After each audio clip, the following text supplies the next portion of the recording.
Good evening, and I welcome all of you. This is your host, Dave Barista, and we are reporting to all of you from the beautiful city of Hull, specifically Kingston upon Hull. You see, look at that beautiful backdrop. I mean, look at them there. A great bunch of lads, wouldn't you agree? You don't need to meet me here. I only have to wear the cheapest pair of Gucci glasses that I could possibly afford, and don't be afraid if you see some strange spiraling white discs in the distance. That's just for the lighting. It's not real, but these are though. I'm not even joking, by the way. These are real Gucci glasses, you know. I mean, take a look at them. See? Can you see right there? And you can forget the part where it says made in China as well. You know, these are the real deal. I've got the receipt and all. You wouldn't believe it, but everything is right here. Everything is ship and sail. Because, ladies and gentlemen, gotta get the... I'm so afraid that whenever they're in the case, I'm so worried about them breaking unexpectedly. But that's what receipts were invented for. So you can bring back any broken piece of old toss and literally get a fortune back. So, today marks a very, very auspicious occasion, ladies and gentlemen, because it is the first time I can introduce you to a cup made for two. And it is being brought to you by Beanies. Specifically their beautiful 100 stick stash variety, 2 calories per cup. And today, ladies and gentlemen, we are featuring for our first brew, cinnamon and hazelnut variety. 2 calories per stick. Just put it in your cup, add some boiling hot water, maybe some milk if you're a bit more on the squeamish side, and ready to go. And what do you get, ladies and gentlemen? This beautiful brew. So you have to give me for my Scottish inflections, ladies and gentlemen, because I always feel it's like whenever you're trying anything new for the first time, whenever you want to try something really, really bold, something really, really ambitious, you've got to try and put a little bit more of a spin on things. You've got to try and, work the crowd, work the audience, because that's the sort of thing that people gravitate towards. They like people who are just, you can tell they're a little bit nervous, but they kind of almost work it into, and sometimes they just come out with things that make no sense, but somebody somewhere might get it and just might find it funny. So, there might be nothing funny about this because it is time to venture into the unknown. So, cheers. Oh man, that is beautiful stuff. I'll tell you what, listen, I am not what you call a coffee drinker, it must be said. I generally do like to stick to my liquors, my spirits, but I have a 1-year-old bottle of Black Kraken spiced black rum downstairs. Never been opened for a full year, because that is what I'm going to say for probably a very special occasion, or when I'm bold enough to try out my new invented brew. It is the Black Forest Apple little cocktail. It is literally it's black rum dubbed with ice. Pour in some apple for strawberry cider, and then top it off with lime-flavoured Pepsi Max. You put that in, and now I have seen Bar Rescue. I have seen it, when they do the old shake, and then they get the strainer and it just pulls in there. But I'm very, very unprofessional at this, and I did a mixology course. You wouldn't believe it, and well, aside from affording a strainer, I'm going to just test that out just to see what happens. And you know what? Sometimes life is like that. Sometimes life is just about testing the waters, seeing what you like, because really, who knows what anybody's going to like? Maybe I'll like this. Maybe I'll like that. Maybe I didn't know I would like this. Would I like this? I don't know. Give it a try. You'll never know, ladies and gentlemen, what can be done unless we actually give things a try. And who would have thought that nearly 5 years down the line, I'm still doing my amateur broadcasting. I never thought I would be actually on the job doing this. I actually almost thought that I would be on the job doing work for radio, or even writing for radio, you know what I mean? There's certainly a lot to be said about that sort of ambition to try things, and you've got to try it. Variety is the spice of life, and as I like to just demonstrate once again, there's 100 sticks in this little machine right here. Technically 50 because you get one and then you get another. Actually, there's 3 in here. There's 3 cinnamon and hazelnut, and 4. There's 4 in here. This is really weird. 100 sachets. Yes, but they said there's supposed to be only 2 in each box. Oh, look at this. Production date, 14 for the 4. Okay, best before February 2023. So we've got a while before I make myself violently sick. Oh, well. Again, drink Good Elf. I think now I'm actually be able to start talking about my brew in particular. Whenever I do go around drinking like teas or very exotic coffees, I do usually go to Starbucks in Eldon Square. I kind of like the spots. I do like, especially during the this period of late October, the pumpkin spice lattes. That is the sort of thing that the old cinnamon and hazelnut is beginning to remind me of. It's rich. It feels like the smell, even when you're just pouring the granules of the sachet into the cup, it smells like it's like you could almost taste it, if you know what I mean. And I kind of like that because it like soothes the idea of an appetite. I mean, I've just had Sunday dinner and it's getting on to 7:30 at night. But I love the satisfaction of tasting things that if it smells as good as it looks, then it's going to taste as good as it smells. You know what I mean? If a meal looks good on your plate, it will 100% taste good in your mouth. You know what I mean? But it's that verge, that sense of nostalgia, especially for this beautiful place in Hull, is what people come for, they always look for, is that connoisseurs, or I don't know if there's a correct term to describe, very, very astute or very, very ambitious or bold coffee drinkers, they are always on the hunt for something. I don't know if it's like taste, texture, technique, because literally this is just sachet, boiling water, milk, and 1 spoonful of sugar, and then, just... Sorry about that. And that's just literally all I had to do. And here we are right now. And bear in mind, there are some people that will literally go to the corners of the earth for not just the perfect brew, not just for some high tea, not even for some great conversation, but also probably a background probably half as realistic as this one. I mean, yeah, you're going to have to try and ignore that part there. I can tell it's the... I'm going to have to try and fix that. So, enjoy this brief intermission. I will be right back.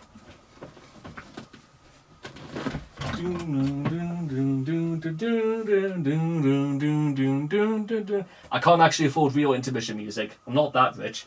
I can afford Gucci, but I can't afford, the sort of budget that this production has. It's one of those days, you know what I mean?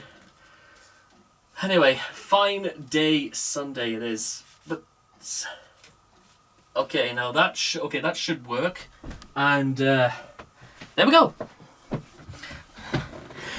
You would have thought somebody who wanted to try and get work in broadcasting, they would have had much better adeptness about looking after their own equipment.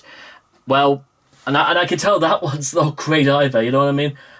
The best, because literally, just to describe how tight a budget this whole set is that this is all filmed in one room.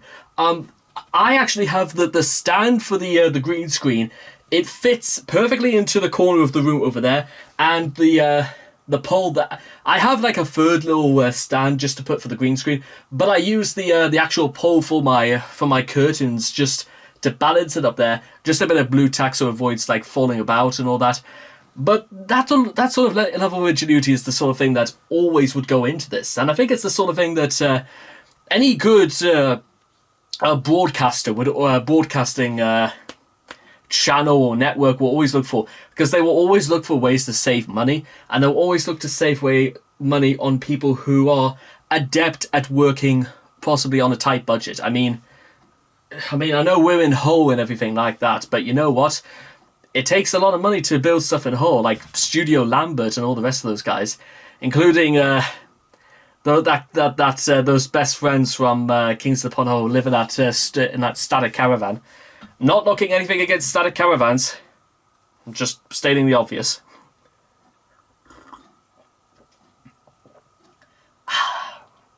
Wow. I think, you know what? I remember the last time I was at... God, when was the last time I was at Starbucks? It must have been about December time of last year. I think it was the same time when I bought those the Gucci glasses as well. I remember going there and I had one of those iced raspberry sort of... It was kind of like a posh ice cream. It was just all put into a cup, and it was the taste of raspberry is like the sort of thing you literally your mind cannot like forget, if you know what I mean. Not to mention it gave me brain freeze for about like a good... In the 30 minutes it took me just to sit there to finish the thing. And I ordered a grilled cheese sandwich as well with ham. And that was done just like your average ham and cheese toasty you get up in beautiful Edinburgh or Scott or... I can't do the Scottish accent to save my life. I don't think my brother can either. And he's studying in Dundee at this very moment, but I don't think it's the only real Scottish phrase I can actually pull out of my ass is Iron Brew. Would you like some Iron Brew? You know what Iron Brew tastes of? Well, you know, Iron Brew, it tastes like Iron Brew. What are you doing? It tastes like Iron Brew. Yeah, well, yeah, I could keep this up literally all day. But you know, they'll start hearing the riots in the streets. They'll come all the way from Dundee, from Aberdeen, Motherwell, Fairley, Edinburgh, Glasgow. Yeah, oh yeah, they'll absolutely come from Glasgow. Don't get me wrong. Oh dear. I'm just kidding. I don't think anybody could really be bothered, to be honest, to come all this way just to come get me, to give me a lecture on how my Scottish accent is literally the worst of all time. I don't even think locals on Twitter would even go that far. I know some people who would love nothing more than to give me a taste of their mind, you know what I mean?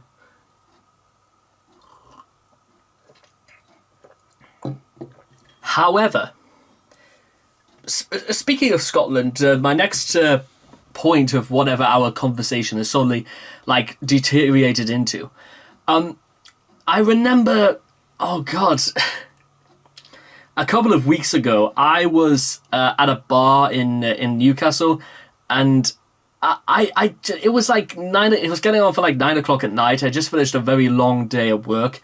I'd actually decided just to go into town because I kind of wanted to feel kind of important, so I put on me suit, me really good suit, put me Gucci shades on anyway, because to be honest, I kind of like I like the idea that I might look important enough so that people might come to talk to us and that, because honestly, the sort of people who would wear the sort of thing that I was at, dark blue suit, really expensive tie from John Lewis, Gucci shades, and just the pose I gave, and I was kind of like more clean shaven than this, I suppose. Pretext, it's Movember coming up, and I'm kind of like going to do the not shaving for like an entire month.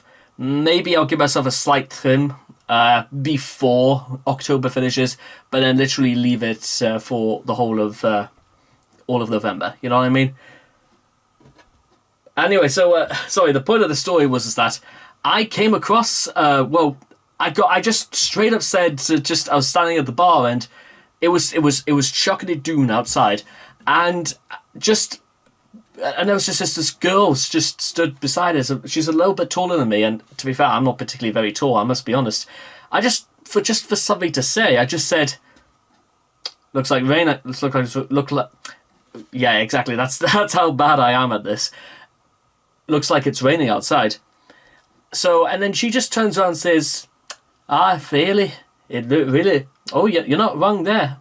And she it was the most bizarre thing, because we like locked eyes on each other, and we spend the rest of that, like the next 30 minutes just drinking, talking. I bought all the drinks, you know. I think I've got like 3 glasses of Prosecco, that in about 30 minutes. looking back, I'm not too sure if I could actually say she had been drinking before she came out. But there's no way of determining this, by the way, and there's no way I can probably say this. Maybe it just goes to straight to her head, like some people. I don't know how it is. I've had so long without having to do anything revolving around women at all that I generally it's like get them prosecco. Treat 'em mean, keep 'em keen is a key phrase somebody once taught me at work. But mind you, with that being said, I didn't exactly come away empty-handed. She grabbed this and she like snogged me face off at least like 3 times, and I never got her name, strangely enough. But I do know that she had a very thick Scottish accent, and I think she said she was from Inverness, I think was where she was from. Honestly, God, you know, my memories about that night were sort of like blurred because we sort of like left about 9:45, and then I turned around and she was literally nowhere to be seen. I have no idea if she just ran back inside just to talk to somebody else, or she literally just got 3 glasses of Prosecco out of me for not much. But yeah, that was like very, very strange, that was. Some of you probably looking and saying I probably made the whole story up, but to be honest, I'm not entirely sure if she was like, you know, that interested. Still though, they say that there is somebody out there for everyone. And knowing my luck, well, hang on, I've got to do my unlucky Alf impression. You know, I've been training all my life for this. This is my whole life has been building up to this one moment. So here we go. But knowing my luck, she probably dropped down dead the next moment. And then you can hear like the wedding bells sing, dun, dun, dun, dun, dun, and then I unveil the bride and she looks and she goes, and like, oh, bugger. And then I drop down dead the next day as well, just the cherry on top of the cake, you know, the sundae, you know what I mean? God Almighty. How did I start this video again? How did we begin this? How did we get from unlucky Alf impersonations, which probably wouldn't resonate with anybody if they were born before at least 1981, to all the way literally from that to beginning by discussing this beautiful cinnamon and hazelnut brew? You see, this is straight up. I think this is straight up why I probably will not actually succeed or last very long in broadcasting, because if I think it's a little bit like under the pressure of just having something to say, as opposed to just coming up with any old random bullshit and hoping people feel sorry for you enough that they'll just decide to listen to you. It's kind of like the reverse of the Joker movie. And I love that movie as well. You know what? I actually watched a video a couple of days ago. It was something about how Joker is the collapse of civilization, about resentment, oppression, and then they'll just straight up take down the highest authority figure they can find. And I love that movie. Joker was the last movie I actually remember seeing in cinemas. October of... Actually, I think it's coming up to... It was just 3 years ago gone by was when I watched it. And aside from the pandemic, I've literally not seen anything in cinemas since. Mostly because I've just straight up not had the time or could think of an accurate reason to go for any movie in particular I wanted to see. Not even Black Adam. And I was looking forward to seeing that.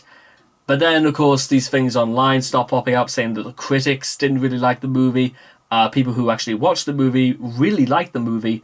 But apparently and to some people that's literally all that matters. Some people would like an impression going into something. But what can you do? You know what? Someone's got to be right. And someone's got to be right in their opinion as well.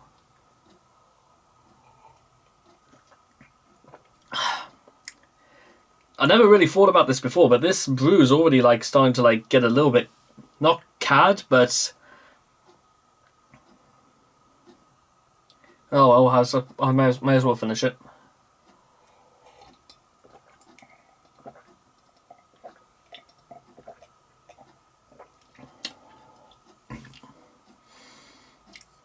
I'm still very, very impressed.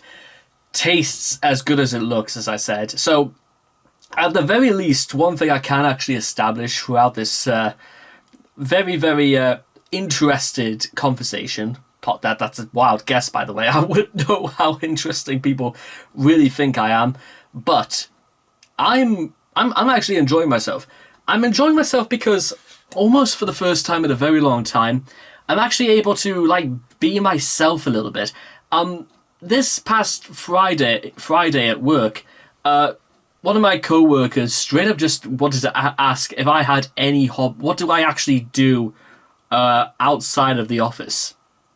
What do I actually do as a hobby? Or do I realize that I'll literally blink and then I'll be not 24 but 44? And for some reason, quite a lot of people chimed in on this as well, saying that, yeah, you don't realize that you'll only be able to do certain things at your age, and you literally will not be able to do them ever again. And that's a little bit concerning, to be honest, because if ever there was a time for me to be like really honest in what I wanted to say and what I really want to think, then maybe this is sort of like the only outlet I truly have. I mean, I want to just because they said to, because I told them like my biggest like hobby really is that I'm very, very involved in my writing and in my broadcasting, and they said, well, it's good you enjoy doing something. It's just it doesn't really involve other people, really, does it? Like we're thinking about like joining a darts team or like a bowling team or something like that, or even going with one of my mates who is who's been doing bird watching for 40 years. And it was the most extraordinary things because, to be honest, I don't really would I consider this like a hobby? Well, I suppose I would. I mean, I enjoy making videos. I enjoy discussing things. I enjoy just kind of like being myself because I'm really not too sure what else people expect me to do. And some people might call that tragic. Some people, but then again, if people saw those sort of things that I wrote about, then maybe, tragedy is not the right word. In fact, maybe I can look. Maybe there's a word in this little dictionary I have that can actually describe this. It's an Irish dictionary. It's a Gaelic dictionary, ironically. It might be up in D. Maybe D-O. I think it's like in D-O something.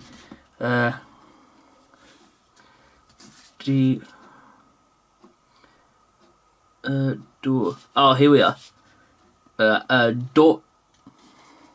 It's literally Doris. Like door. Like. I meant to look up the word doer, not door. Maybe, okay, I'll tell you what, I'll flick through something in the Irish section. Maybe there will be well, I have literally just found the most appropriate term right here, and, well, I did have it, but it's slipped my grasp for the moment. R-U-B. It might not even be in this part, it might be somewhere else. R-U... I've got to look into this. I honestly I think anybody else would have just turned this off because I'm literally like clutching at straws, to be honest. But I can assure you this is you'll get into this. Bruscar. It is a very bruscar sort of dilemma we're in. You see that, ladies and gentlemen? Bruscar, meaning rubbish. This entire situation was rubbish. All that time, just to look up the word for rubbish was bruscar. So yeah, we could literally make that a subtitle for this entire ordeal. It is a very bruscar experience.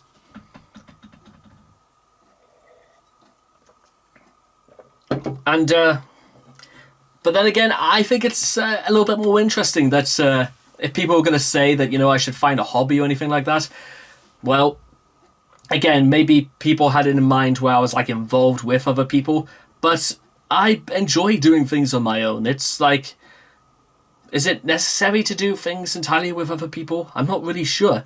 I mean, they would probably agree that this entire scenario is very bruscar, But what else are you meant to do? I mean, where do we stop? I mean, people were suggesting even over this weekend that I should do something. I should, like, sleep with someone for, like, 200 quid or something. Or, I don't know, smoke weed. Or, you know, get a tattoo. Like, do something that is exciting. Something to bring home and tell people about. But for me, what was exciting was just carrying on with making videos. And, you know, not just learning things about, you know, the Irish, about the Gaelic language, but also learning things about, like, media and communication. I mean, how else? At whatever point do you think I was going to learn up for things like heuristics, the art of discovery? Let's see, that's fade right there. The art of discovery, heuristics buscar. Or if you wanted to even go further and something that's related to my writing, what about completing my Sigmund Freud collection of the interpretation of dreams, the psychology classic by the great Sigmund Freud. I mean, I don't even want... I've got books about Freud literally all over the shop. Some at work, some up in my little shelf, my little nest, as it were. I mean, the effects in the dream. A profound remark of Stryker's has called our attention to the fact that the expressions of emotion in the dream do not permit of being disposed in the slighting manner in which we are accustomed to shake off the dream itself. So it must count for something. Like, if a dream is so compound to make us feel anything, then what is even the point? This heuristics is maybe not very bruscar as we imagined. There might also be a word in Japanese as well that we can go through here as well. I mean, how else? What minore? I mean, am I pronouncing this as minore? One's personal affairs, one's personal history, a heuristics minore buscar, a mixture of Gaelic and Nihon right there. I mean. See, you never know. I never would have thought about any of these things if we hadn't bothered to start talking as though the world was literally going to end tomorrow. And then, just to cut this off again, Therese Cheyenne has an A to Z on dreams as well. And it goes beyond that. I mean, I've got stuff by Chris Haig. I've got, cake. To see a cake in your dreams suggests that you are learning or need to learn or share and delegate your workload instead of trying to do everything yourself. So, if I go to sleep tonight and dream of cake, then that you will know immediately the answer to that. Dreaming of cake is one of dreaming of knowledge, a quest for knowledge. So I might have a heuristics minore bruscar that might turn out to be literally nothing about dreaming than about dreaming of cakes. Cake, ladies and gentlemen. I don't know exactly how inaccurate that might be, but you know what? I must have put something else in this. I really don't know.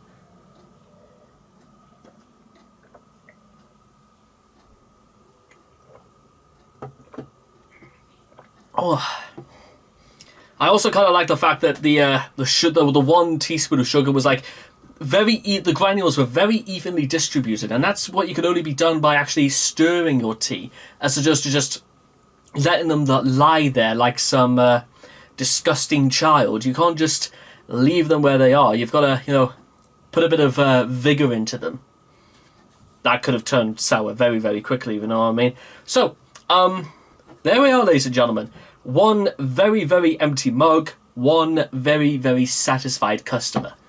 And so our brew time has come to probably a very, very sudden and a very, very hoorah ending for many of us. But I enjoyed our time together, ladies and gentlemen, and I hope you have enjoyed our time too. I hope you've managed to learn something as... Well, to be honest, I think I'm learning... I might even get more out of these sessions than you guys at home. But that is c'est la vie, as they say on German. And I will make sure to catch up with all of you guys again for our next brew session. And signing off from the beautiful... I can't even say that with a straight face. No, but the convenient city of Kingston upon Hull. I hope all of you have enjoyed this as much as I've. Well, thanks. You know what I mean? And a very, very good afternoon.